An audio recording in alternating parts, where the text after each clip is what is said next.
I want you to imagine a boy at the age of 9. He is relaxed on his couch, watching what would one day become his favorite television series, Adventure Time, on Cartoon Network. He chose to stay at home this day for no other reason than simply that he was bored of his young school lifestyle. Boredom would not be an issue of his for very much longer. Rushing in through the back door of his home comes his brother, off school now as well. He's holding a USB that a friend had given him. He shoves the boy aside and rams, no pun intended, the flash drive into his computer tower. The boy opens his mouth to speak, but wait, says his brother. Just wait a second. Now, says his brother, come see. The boy is silent as his brother moves away from the screen. He is too intrigued to speak. He only sits down at his desk and places his hands along his keyboard and mouse. He is enveloped within this game of beautiful simplicity. He doesn't understand exactly what it is he's meant to accomplish, but for once, he doesn't seem to mind. This isn't Skyrim, this isn't Age of Mythology, this is something completely and utterly new to his mind. His first world was nothing magnificent. He took a small valley with a short waterfall as his home. Within this valley, he constructed a humble wooden cottage, aside it a greenhouse for crops and such. By the waterfall was a cobblestone conference room. Of course, no full conferences were ever held here. This was a single-player world after all. I don't have any footage of the original place. However, this is it as best as I can remember and recreate it for you. And yes, of course, this boy I've been speaking of for the past few minutes has been me. This is the story of how I matured through the years as a young boy, alongside the magnificent game we have all come to know as Minecraft.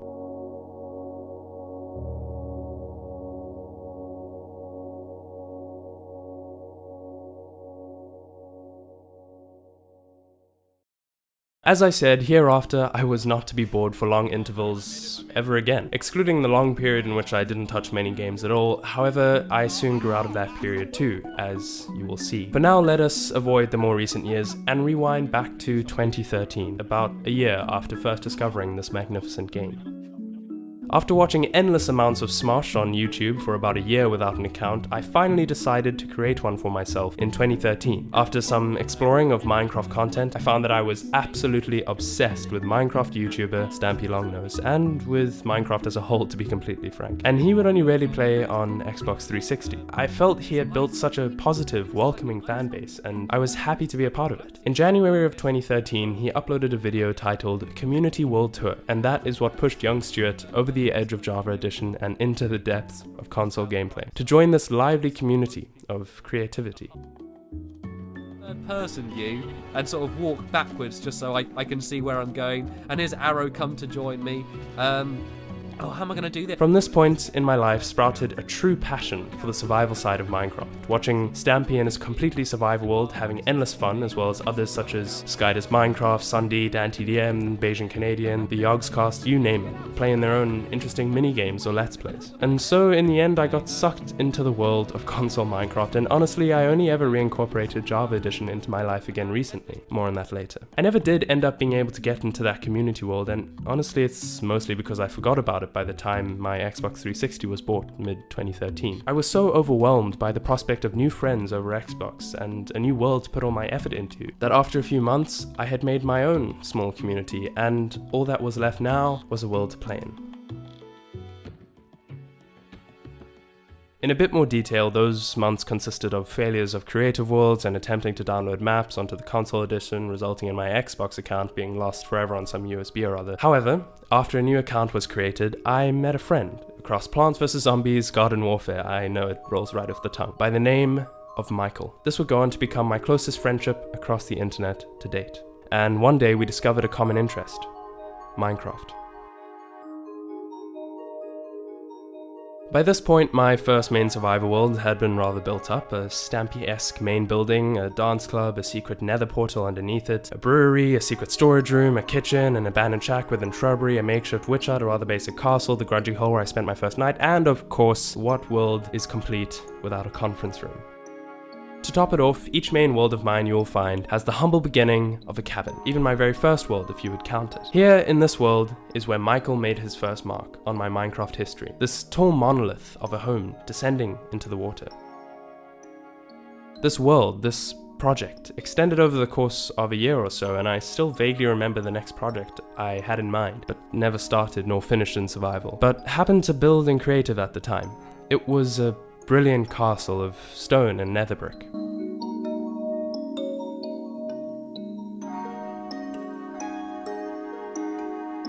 By the middle of 2014, I had grown, in truth, rather bored of this first world. I felt as if I had accomplished everything there was to do, even though that couldn't have been further from the truth. There were unfinished building sites and half-broken out rooms still to be completed, which have and will forever continue to stand unfinished.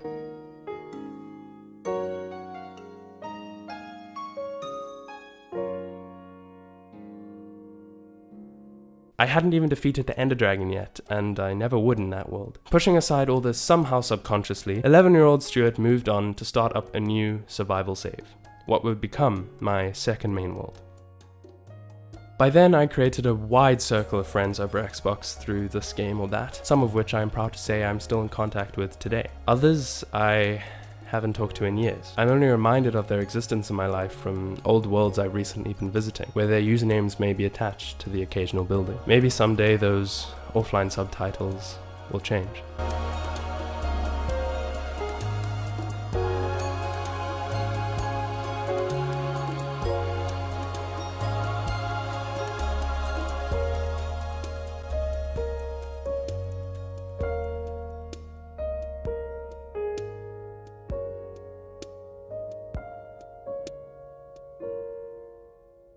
I'm getting sidetracked. The point is, in grade 5, I began a world that I would continue to work on for 3 years. With nothing to worry about at school and no social life problems, I dedicated most of my time when I got home to playing on the Xbox. Even when I was at school, I would spend class time drawing up sketches of what room or design I was making next, and then rush home to create a sample design in a creative world. The reason I needed such forward planning for this world was because of the intensely elaborate and confusing rooms and halls underneath the cabin of the world. One of my proudest survival projects ever. This I called the Labyrinth.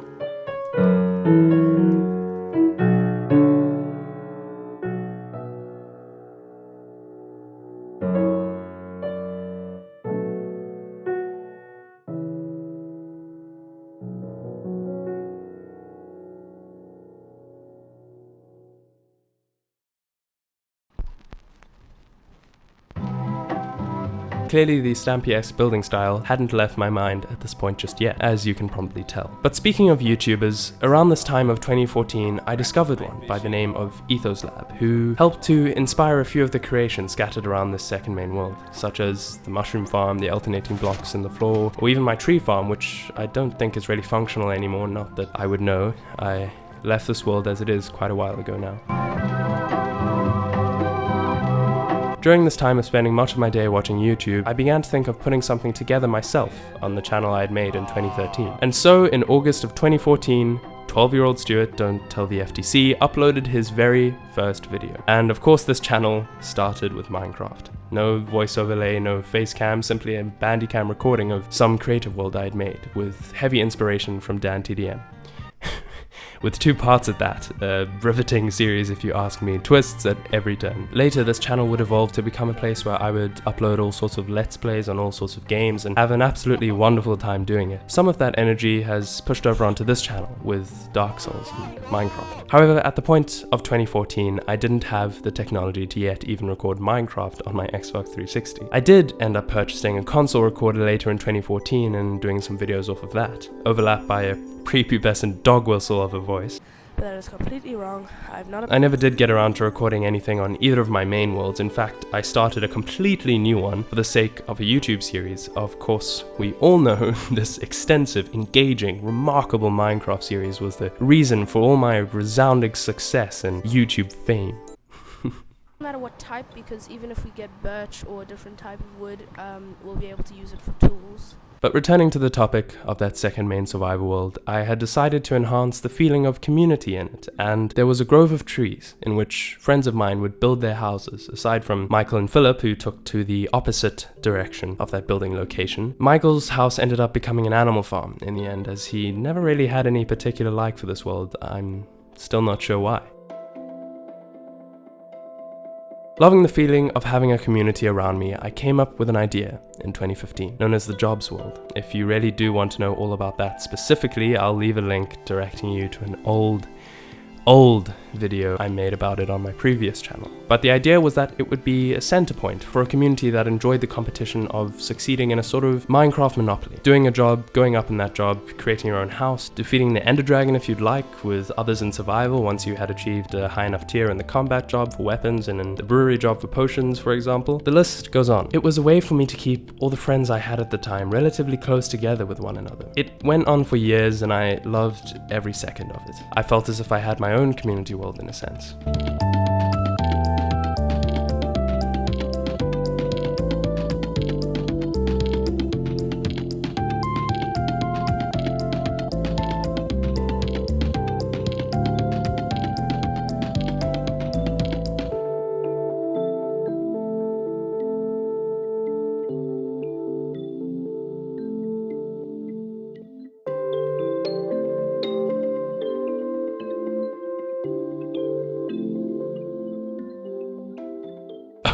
And it didn't stop there. I made many other forms of keeping intact all the friendships I had made over the years through this game. A Hunger Games map, quick build challenges, 3 worlds dedicated to that in fact. A Herobrine prank world, thank you to Xbox Addictions for that inspiration. A whole minigame world, conjoined survival worlds with others, the list goes on. One in particular I would like to say, aside from the jobs world, is one which, if I could, I would continue in and finish making and then invite as many friends as possible from those days long ago into the game. It was a simple enough idea, far less complex than the jobs world, that's for sure. It was a world in which people could choose to assign themselves to certain ready-made villages akin to each biome it was created in, and then proceed to drop into survival and live within it among others, competing or working with other villagers across biome borders. Unfortunately, I didn't get very far on the building side of it. But returning to this world for the first time in years quite recently brought back memories I didn't even think existed. While the world itself is far from exceptional on its own, seeing it again was what allowed me to understand what a passion I had for what this world would have become had it not been abandoned and left behind in the corners of my mind for so long.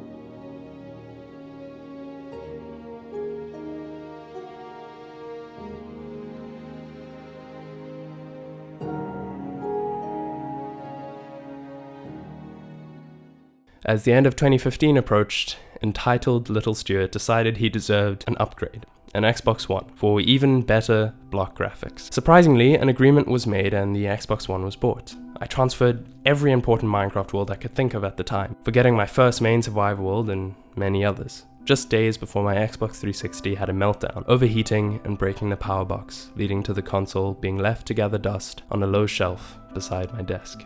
I would only be able to see all the many lost worlds much later.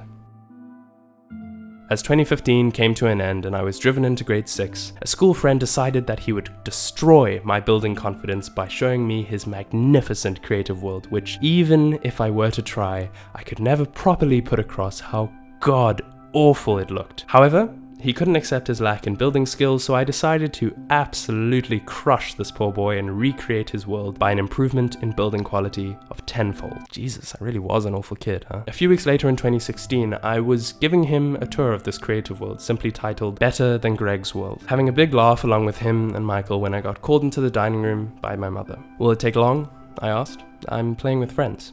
Yes, she replied. I suppose it will. So I said my goodbyes to them for the time being and walked into the dining room. I never played with Greg online again.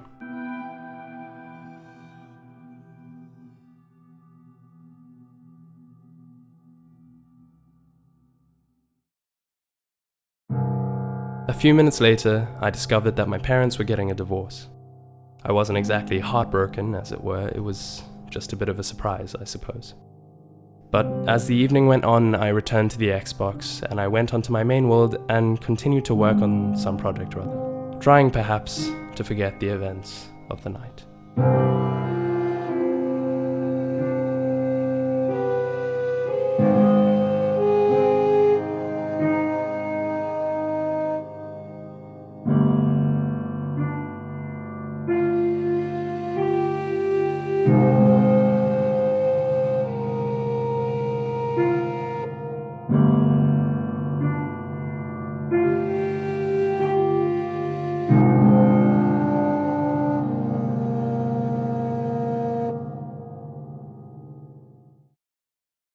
Now we have to know what we're doing. Around this time, I was having more fun than ever recording and uploading videos onto my first channel, on which my friends would most of the time tune in and watch a new upload. Sometimes they would even feature. Little did I know that 2016 would be the last year of uploading to that channel. And so came 2017, and with it, high school. I was met with an overwhelming increase of work, both socially and academically, although I look back on that now with the work I have, and I wish for it dearly. Regardless, it came to be that around the start of 2017, I stopped playing games such as Terraria to replace them with something that required less creative energy to play and a tad more skill. Hyper Light Drifter.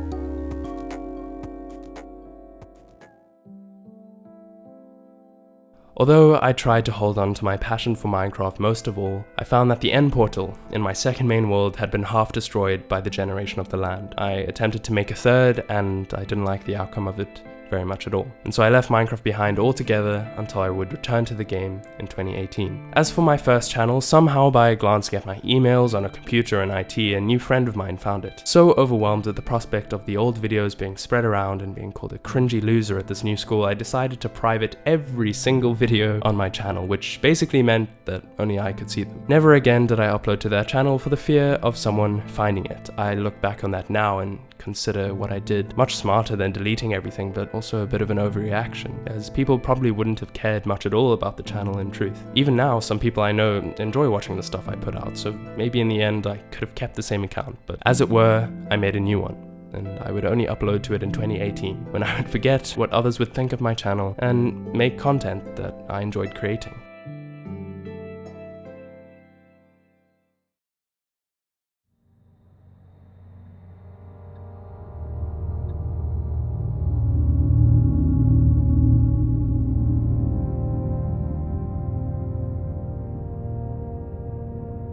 And so 2017 was mostly an empty void when it came to my Minecraft experience. In 2018, however, I rushed back into it with more effort than ever before. However, considering the time I'd spent away from the game of Minecraft and from most other multiplayer games, I had grown distant with many of my friends.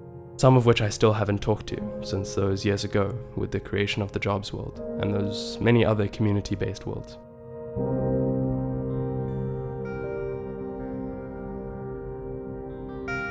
In the end, all that time I had spent working to keep those friendships close and intact had come to mean nothing when I dropped my online presence for over a year.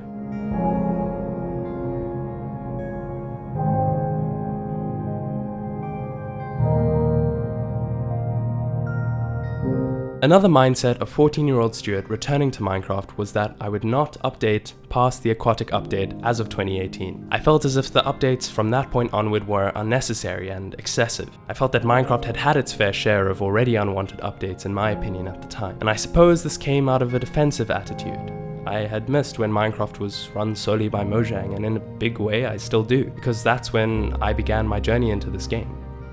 Later, I gave into the pressure of Bedrock Edition, but mostly I gave into the fear of missing out on some possible future community on an updated version of Java or Bedrock because of my lack of knowledge past this update aquatic, which you will find out the story to in a short while.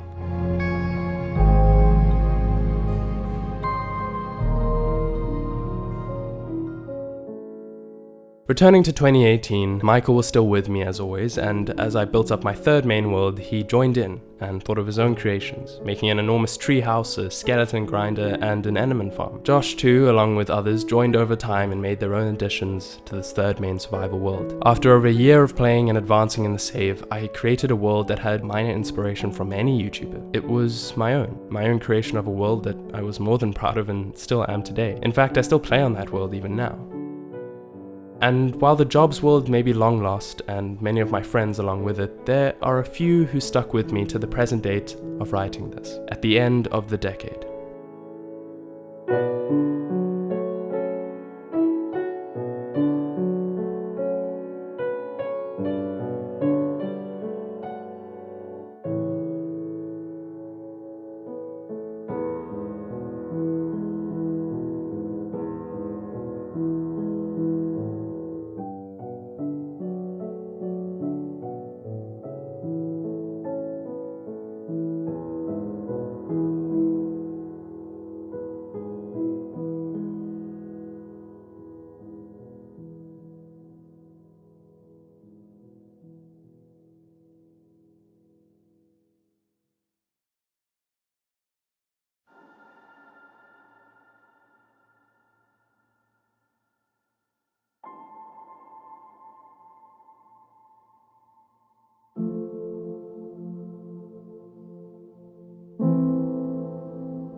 2019 was also the year in which I decided that it was time to let go of things that were, and realized that Minecraft and its community can never return to that joyful year of 2012. I decided it was time to embrace what Minecraft as a game sought to become, whatever that may be. Rather than be hateful about a new item or two, I would from here on excite myself over new biomes or mobs, because in the end it was worth being excited for. I was afraid of betraying the memory I had of this game as a young child, but in reality, at my age in 2012, I would have been in dumbfounded confusion if I heard Stuart was turning away tridents and conduits. If I had been one of those kids who disliked all these complicated additions, I never would have enjoyed games like Terraria, which I played plenty around the same time as I played Minecraft. I was afraid of letting go of the past. I believe that perhaps, if I held on long enough, everything and everyone would go back to that fateful afternoon where I first discovered my passion for this game. But I know now, with some help and a bit of convincing from my good friends Max and Michael, that that mindset is far beyond wishful thinking. It's impossible.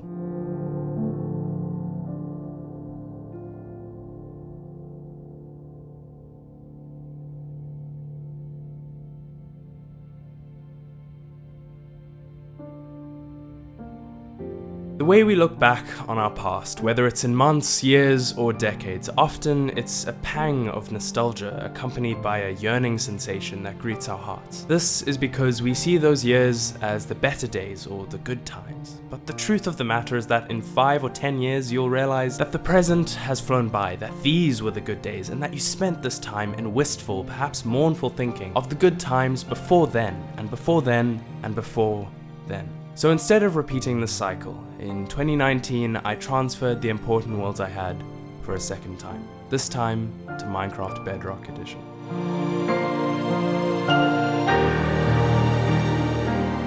And to those who are ensnared in your past childhood, like I once was, I implore you to give Bedrock or the new Java update a try. You might just enjoy it. It may even help to reignite the flames of passion I know you once had for this game, however they may have dwindled. I know it did for me. If you want to build a house within the random distance of their house, you can't. Okay, Stuart, it's even better now. And then I just fucking dorsed. Yeah, you dorsed. Yeah, you dorsed. Yeah. Max, you made your house better. We're improving your house a bit. No. No. That's why you missed. Yeah, you're gonna love it. You're gonna love the improvement, Max. You're going to love I it. actually have some fucking good loot in there, hey? Oh yeah? Cool.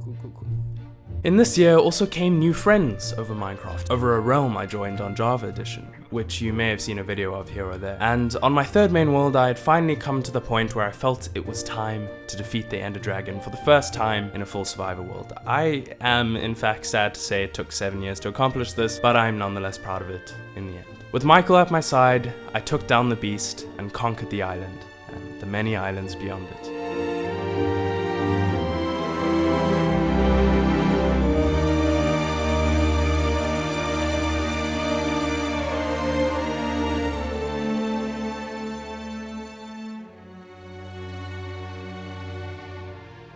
2019 was also the year in which I finally got myself to purchase another power box for the Xbox 360 online, wanting to return to the better days once more and reminisce over the countless hours I had spent pouring my heart into each and every world I started. Through the screen, I shuffled through every single world I had made and hadn't seen for years upon years, of which there were many. I saw myself as a young child opening Minecraft Xbox 360 edition for the first time. I saw him laugh and shout in Xbox Live party chats. I saw him start and finish his first main world. I saw him start his first channel on this game. I saw him with all his free time, and then I saw him pour it all into Minecraft. I saw this game build my childhood, and I see now that I grew up with this game, and that it has helped to shape me into who I am today. There's a feeling of heart-wrenching nostalgia only people who have experienced the sensation of discovering forgotten childhood memories can understand, especially when it comes to Minecraft in particular. These reactions describe this feeling better than any words could ever hope to. No way!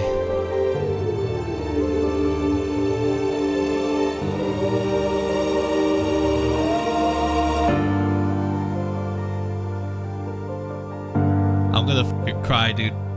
Wow, it's like traveling back in time.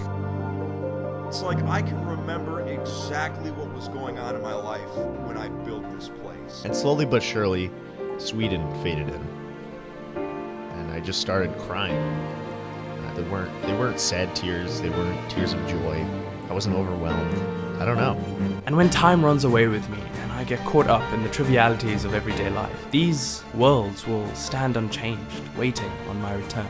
And someday, I know I will. For Minecraft is, and always will be, a place of peace and tranquility to turn to in this busy and often overwhelming world. We sometimes forget that something like this exists for all of us. If over these 7 years there is one thing I have managed to learn, it's that for me and many others, Minecraft will always be a place for quiet mental regeneration, in which one can forget the outside chaos, even if only for a moment.